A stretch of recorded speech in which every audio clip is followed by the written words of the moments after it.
again for This Week in East Brunswick, the town's own news and information program. Tonight, Animal Control Officer Mike Mansfield introduces us to Linda Blumig of the Blumig Kennel, which serves as a shelter for strays found in town and as a source of pets for adoption. Tonight with Dolly Vasta, we'll take a peek at Playhouse 22's production of the musical Annie, which is in the rehearsal process now and features local youngsters. Grange Week in East Brunswick was marked by the presentation of Citizen Awards, an event we covered Wednesday night.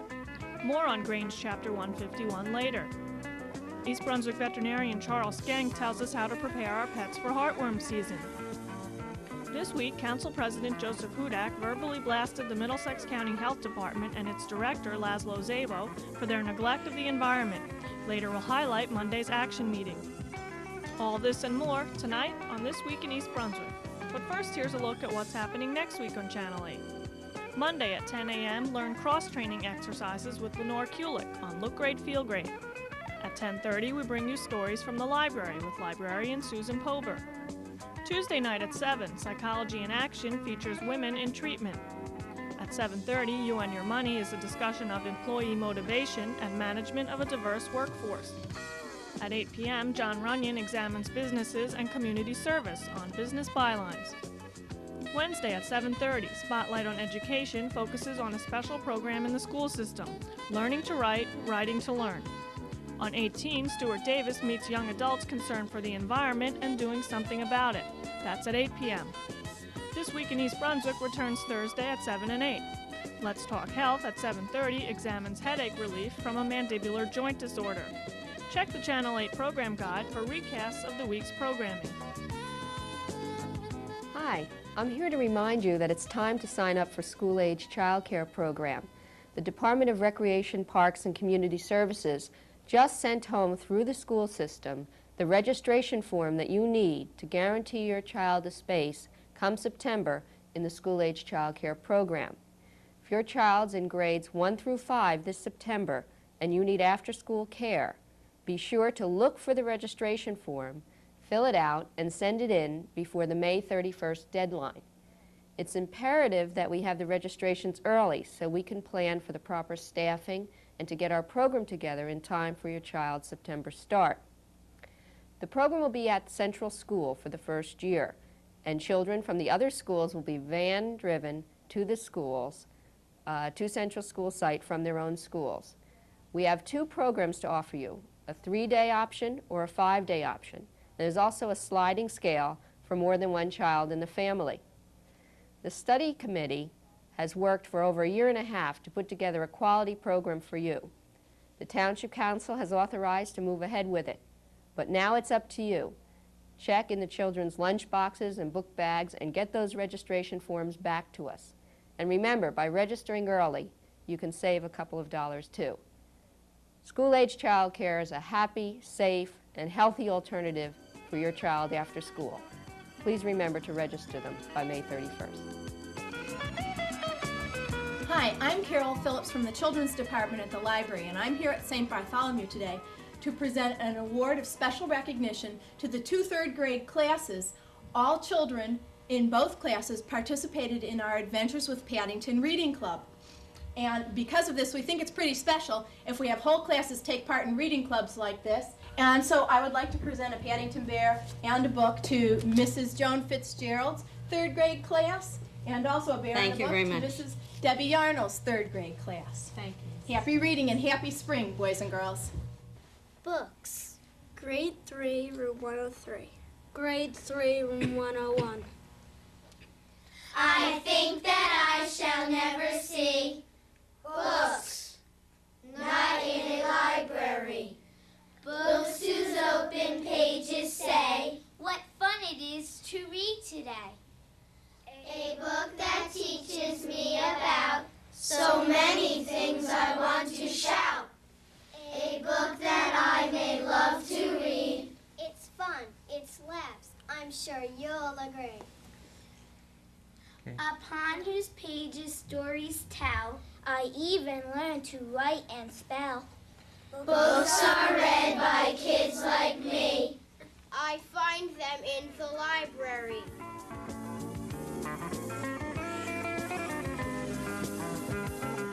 Hi, Hi, my name is Yoon Hee Kang. At the Edge is one of the newer book arrivals at the young adult section, eagerly awaiting to be read. It was written with great emotion and detail by a young new author, Michael Barron. It belongs to the genre of realistic fiction, which involved two young adults unraveled in an obsessive relationship. The story was told in first person by high school senior Dan Shallot. He was not a typical Mr. Popularity of the typical high school scene.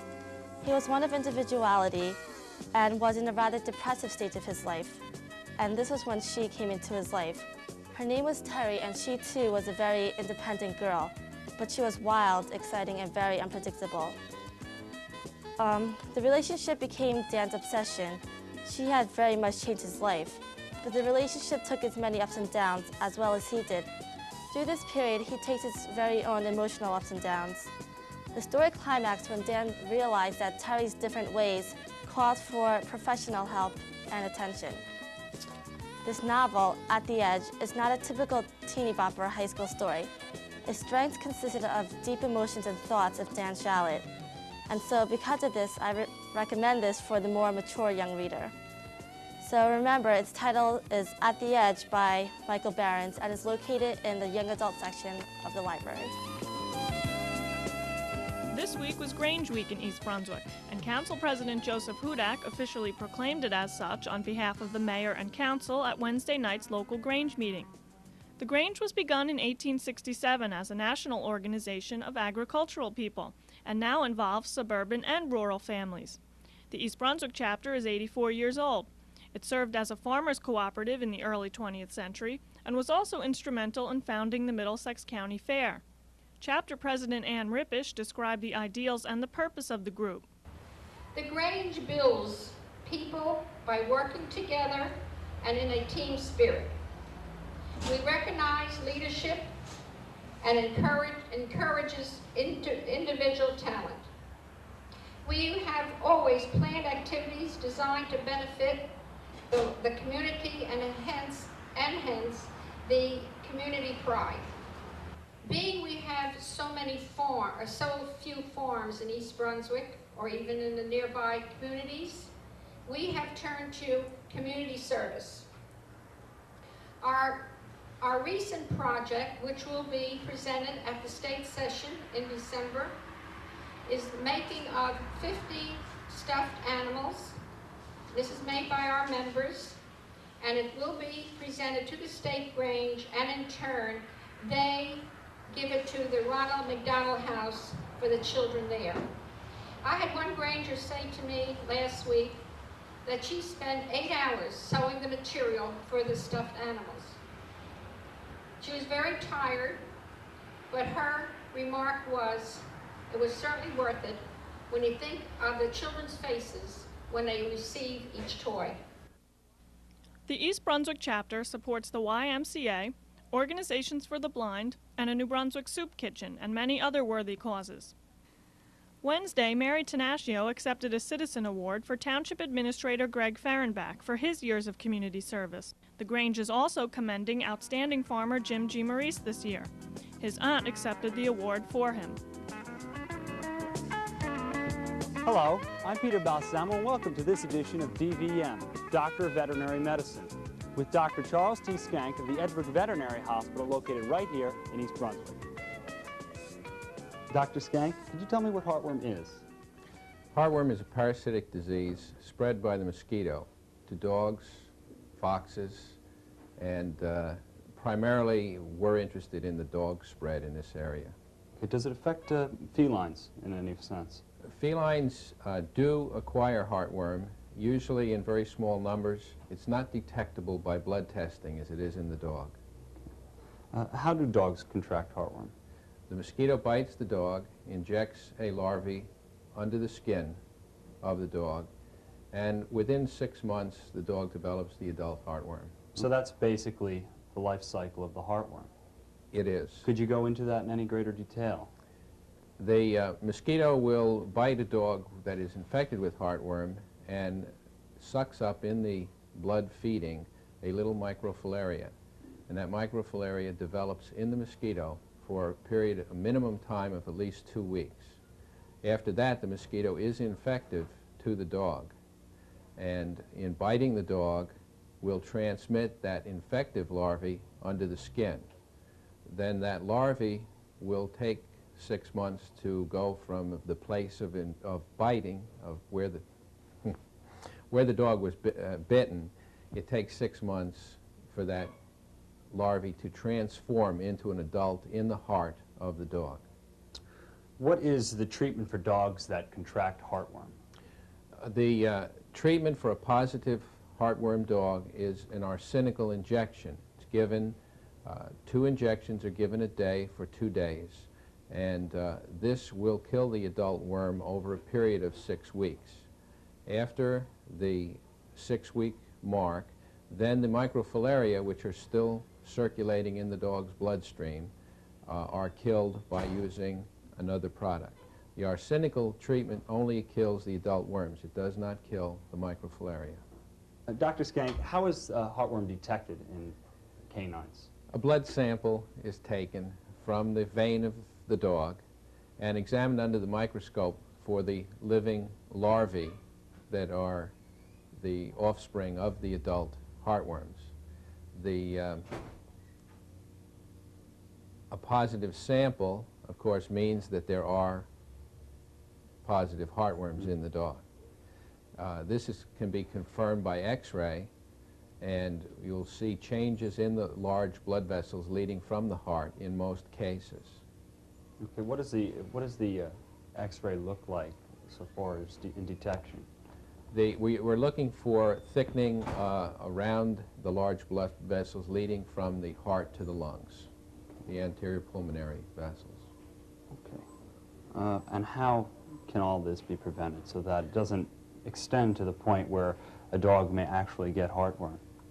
Prevention is quite easy and has gotten easier over the last 2 years with the introduction of some new products on the market.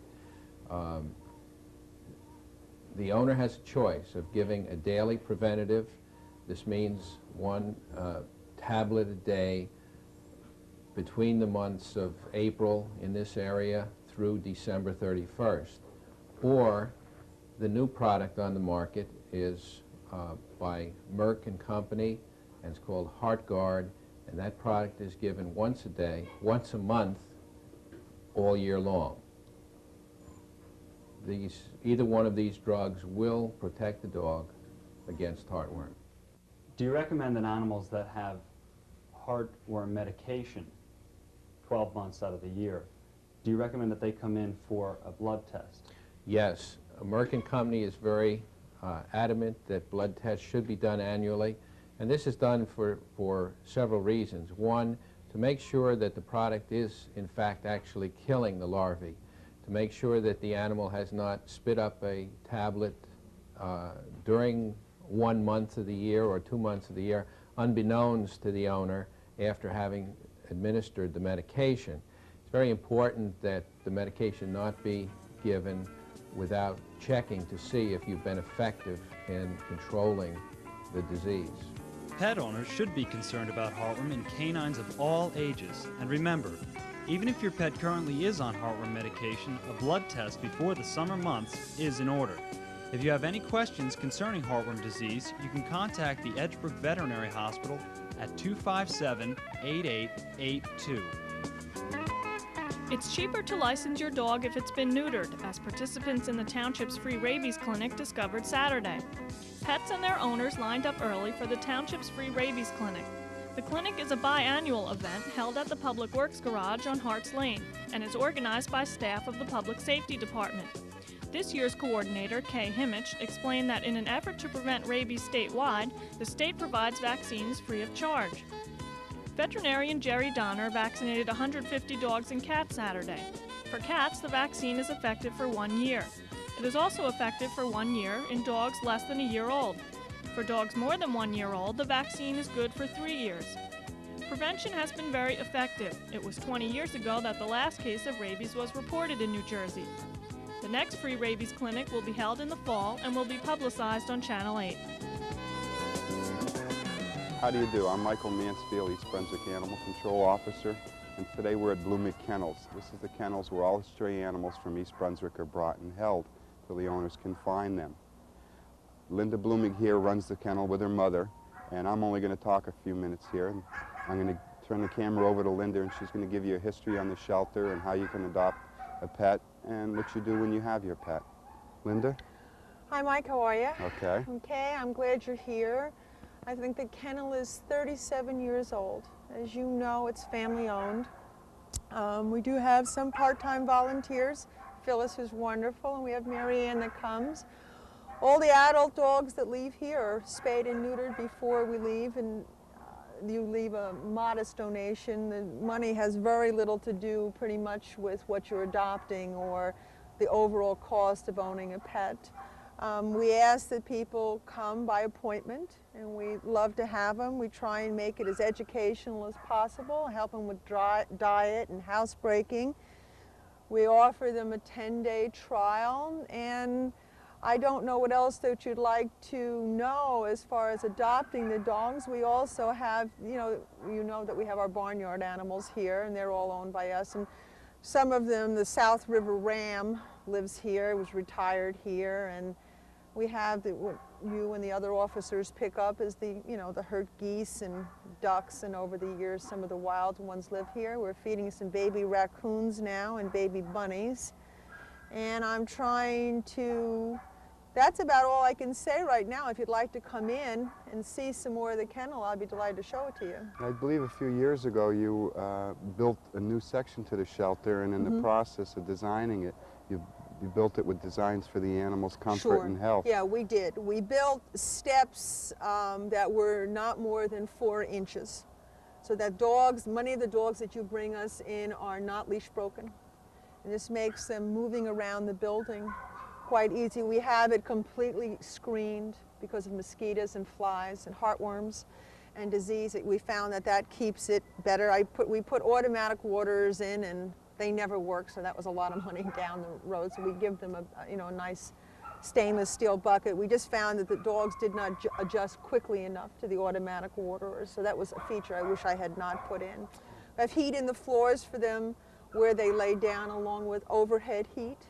And the runs are 15 by 4 feet, I believe, exterior-wise, and inside 4 by 6 where they sleep, and they can move in and out and through the building. When the runs are being closed, they go out in the yard, or hosed, they go out in the yard.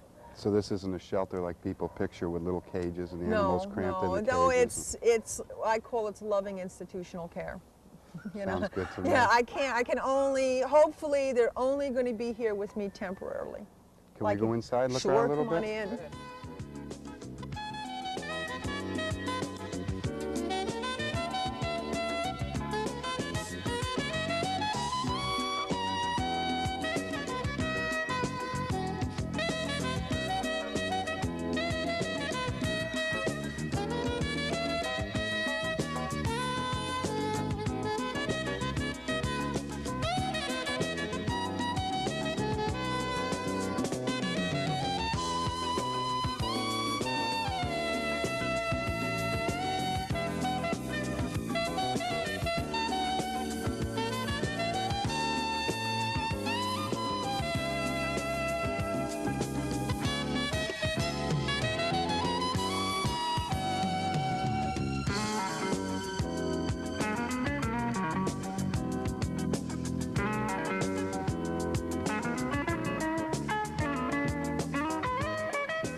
Okay, Linda, thank you very much for the tour. I'm enjoying looking at the sheep here and all the little ducks.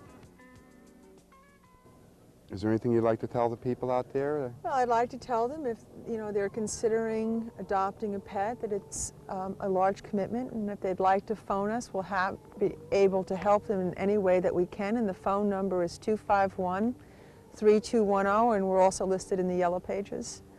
And I thank you for coming and talking about the animals. It's important that people are educated and know what's going on, especially in this community. And other than saying thank you, I can't think of anything else. Okay, thank you very much. I'd just like to say that our dream is to put shelters out of business. If you spay and neuter your pets and take good care of them, maybe someday we won't even have a job and we can do something different. Thank you.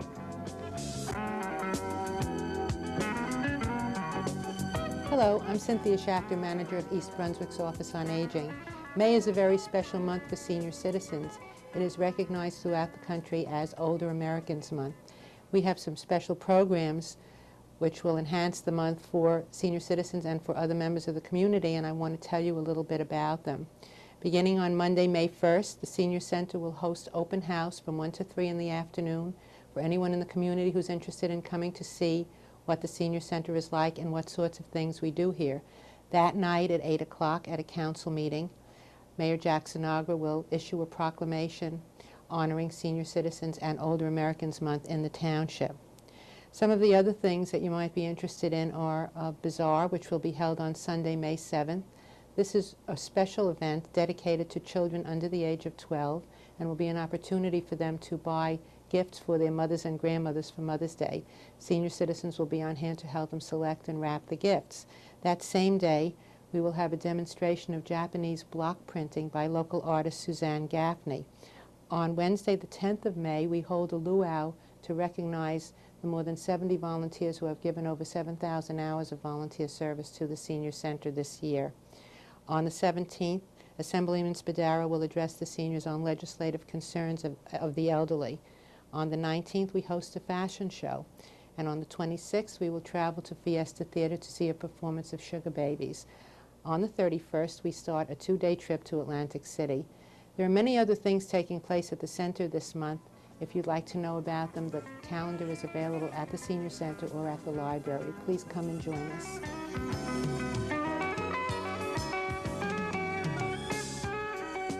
Hi, I'm Tom Williams, Manager of the Division of Parks.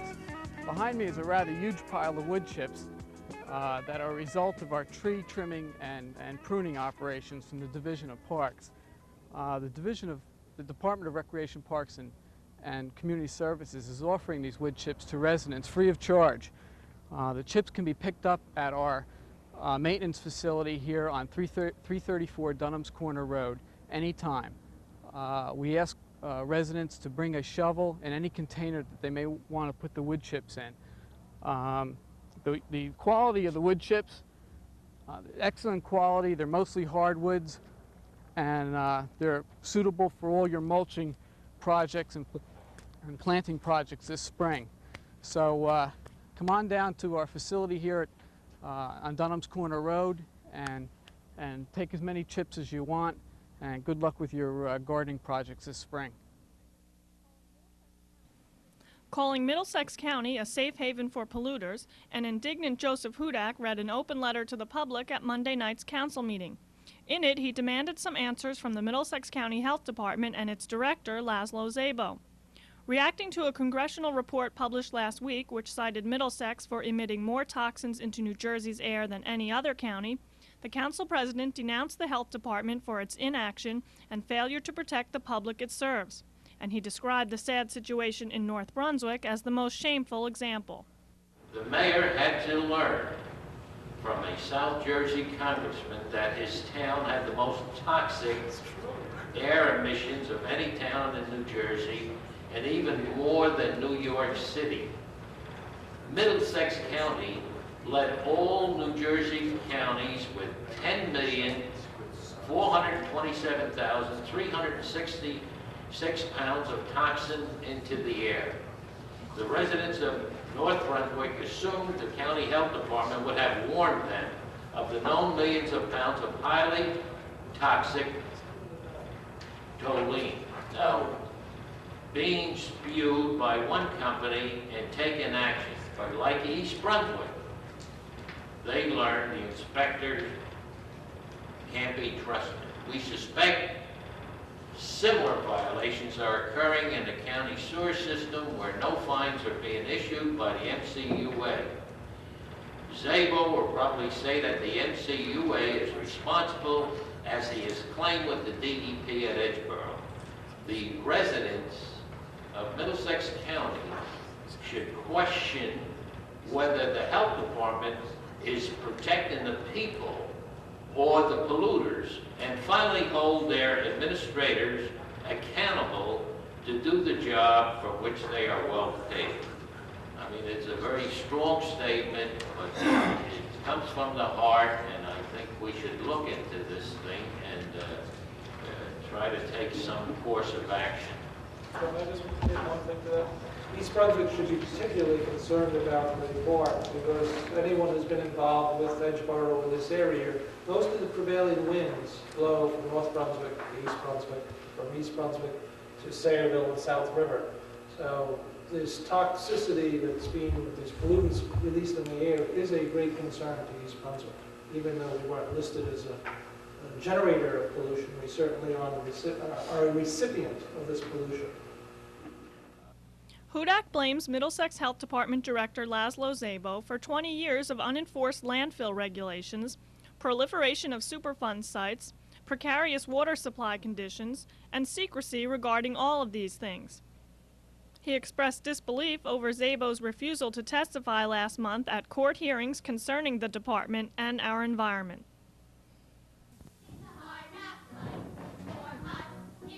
Hi, this is Jolly Vassar with your arts update for this week.